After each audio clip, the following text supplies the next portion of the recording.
prácticas. Una de ellas es la clasificación de los números enteros. Para ello entonces trabajamos un diagrama en donde incluimos cada una de estas clasificaciones. Para empezar entonces tenemos la R que identifica los números reales, la I identifica los números irracionales, la Q que representa los números racionales, la Z que incluye todos los números enteros y por último tenemos la N que clasifica los números naturales. Comprendimos también las diferentes leyes de signos positivo y negativo para poder trabajarlos en las diversas operaciones básicas como lo es la suma, la resta, la multiplicación y la división, y cómo ellas se relacionan para poder crear diferentes operaciones y de esta manera nosotros aprender a operarlas según el signo que posea cada uno de los dígitos. Comprendimos entonces que signos iguales siempre nos va a dar positivo, es decir, negativo por negativo nos da positivo, positivo por positivo nos va a dar positivo y también comprendimos que los números positivo y negativo, o en este caso, cuando hablamos de signos distintos, nos va a dar siempre negativo.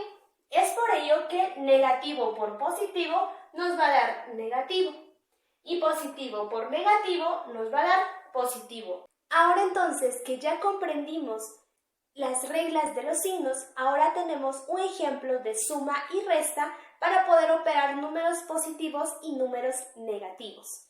Para ello entonces tenemos el ejemplo de más 5, más 6, menos 8, más 3, menos 5, más 7, menos 9, más 4 y menos 5. Para poder operar estos números es importante agrupar negativos y agrupar positivos para que se nos haga mucho más fácil poder operarlos. Es por ello que acá tenemos los negativos y acá podemos observar los números positivos. Encontramos el resultado de los negativos y siempre van a conservar su mismo signo. Es por ello que nos da menos 27. Con relación a los positivos, los operamos igualmente, como son signos iguales, trabajamos lo que es la suma y siempre conservan su mismo signo. Por ello entonces nos da como resultado más 25. Ahora entonces agrupamos los dos resultados de ambos grupos de números y trabajamos menos 27 más 25. Tomamos el signo del mayor, que es el menos, y operamos, como son signos diferentes, operamos una resta. Por ello entonces nuestro resultado es menos 2. Al trabajar con multiplicación y división vamos a utilizar las mismas leyes de signos. Para ello entonces tenemos un ejemplo de multiplicación. Tenemos entonces menos 2 por más 5. En ello entonces trabajamos operando primero los números y después los signos. De esta manera, 2 por 5 nos da como resultado 10 y menos por más nos va a dar negativo, porque signos diferentes siempre va a dar negativo. Cuando tenemos multiplicaciones de 2, de 3 o más dígitos, los vamos a operar de 2 en 2. Por ello entonces trabajamos más 6 por menos 2. Nos da como resultado menos 12. Y el más 3 únicamente los vamos a copiar hacia abajo. Ahora operamos menos 12 por más 3 y nos da como resultado menos 36. De la misma manera trabajamos con la división. Tenemos como ejemplo menos 8 dividido menos 4. Trabajamos los números primero, 8 dividido 4, nos da como resultado 2 y menos por menos nos va a dar positivo. Ahora tenemos otro ejemplo. Recordemos que las divisiones también las vamos a encontrar como representadas como fracciones. Por ello tenemos menos 12 dividido más 4, porque cuando los números no tienen ningún signo antes, significa que son positivos. Entonces tenemos menos 12 dividido 4 positivo nos va a dar menos 3. 12 dividido 4, 3. Menos por más nos va a dar menos. Otro ejemplo, menos 16 dividido más 4. Entonces, trabajamos 16 dividido 4 nos va a dar como resultado 4 y menos por más nos va a dar negativo. En esta unidad también incluimos lo que son los signos de agrupación. Comprendimos cuáles son estos para poder entender la combinación de las diferentes operaciones básicas. Para ello entonces los signos de agrupación son los paréntesis, los corchetes y las llaves. Comprendimos también cuál era la jerarquía de operación. En esto se desglosa cómo nosotros o cuáles son los pasos para que nosotros podamos operar las diversas combinaciones de operaciones básicas. Entonces, como número 1, trabajamos las operaciones con signos de agrupación, las operaciones incluidas entre paréntesis, corchetes o llaves. Como segundo paso tenemos calcular las potencias y raíces. Como tercer paso, efectuar las multiplicaciones y divisiones. Y por último, el paso número 4, tenemos realizar las sumas y restas.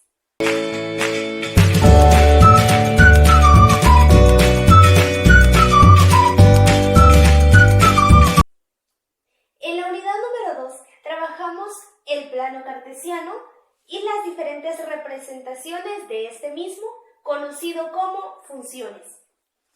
Comprendimos que el plano cartesiano posee 4 cuadrantes: el cuadrante 1, cuadrante 2, cuadrante 3 y cuadrante 4. El plano cartesiano está compuesto por 2 líneas, al que llamamos eje Y y eje X. El eje Y siempre va a ser la línea vertical y el eje X será la línea horizontal. En el eje Y comprendemos que la línea que va hacia arriba siempre va a ser positiva y la línea que va hacia abajo va a ser negativa. En el eje X comprendemos que si vamos hacia el lado derecho, trabajamos el positivo. Y si vamos hacia la izquierda, tenemos X negativo. También comprendimos las diferentes representaciones de una función. Tenemos la representación gráfica,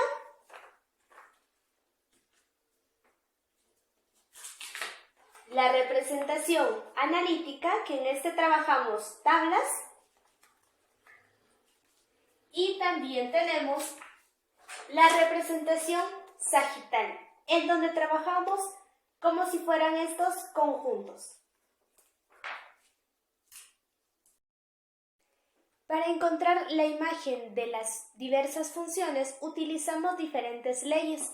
Para ello entonces encontramos aquí la ley que utilizamos para la función lineal, en donde obtendremos una línea inclinada. Esta ley representa la función identidad, en donde decimos que x va a ser idéntico o va a tener el mismo valor en y. Esta función la vamos a utilizar para encontrar la imagen en una función cuadrática, en donde obtendremos como resultado una parábola. Por último, entonces, tenemos esta ley que va a representar la función cuadrática, que nos va a ayudar a encontrar la imagen.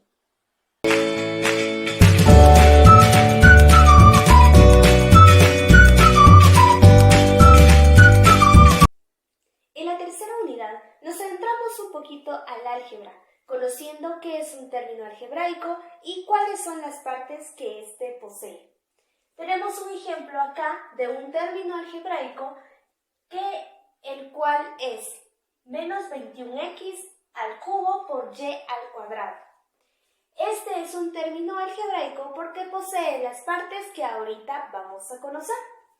Como primer parte tenemos el signo. Por este lado podemos notar que el signo es negativo.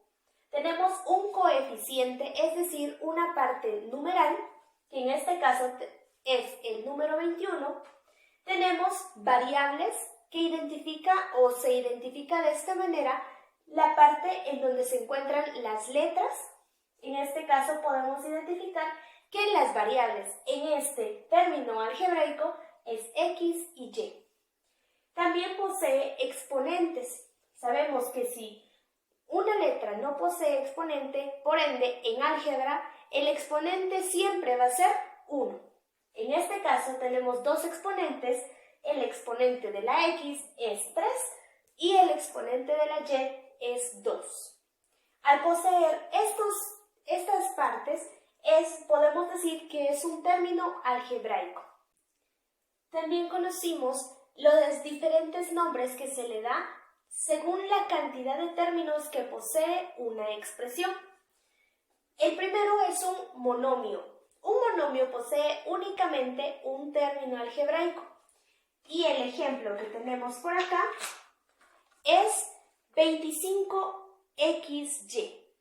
Y su signo es positivo. El coeficiente es 25, la parte literal es xy y su exponente o el exponente de cada una de las variables es 1. También tenemos un binomio. Un binomio está compuesto por dos términos algebraicos. Acá tenemos el ejemplo de más 2xy menos 6yz. Por otro lado, tenemos un trinomio. Su mismo nombre lo dice, es una expresión que posee tres términos algebraicos. Acá podemos observar 5z menos 2xy menos 12z. También tenemos un polinomio. Un polinomio, por su lado, está compuesto por 4 hasta más términos algebraicos en una expresión. Tenemos, por ejemplo, acá 6zy menos 4x menos 5y más 25a. Por su lado, entonces, podemos observar que tiene 4 términos algebraicos. De esta manera, entonces, se clasifican los términos algebraicos o una expresión algebraica según el número de términos que éste posee. En la primera unidad trabajamos los diferentes procesos y las diferentes leyes con los signos positivo y negativo. También trabajamos lo que son los signos de agrupación y la jerarquía de operaciones. En esta unidad ponemos en práctica lo que aprendimos en la primera unidad y tomando en cuenta el álgebra y las leyes que éste posea.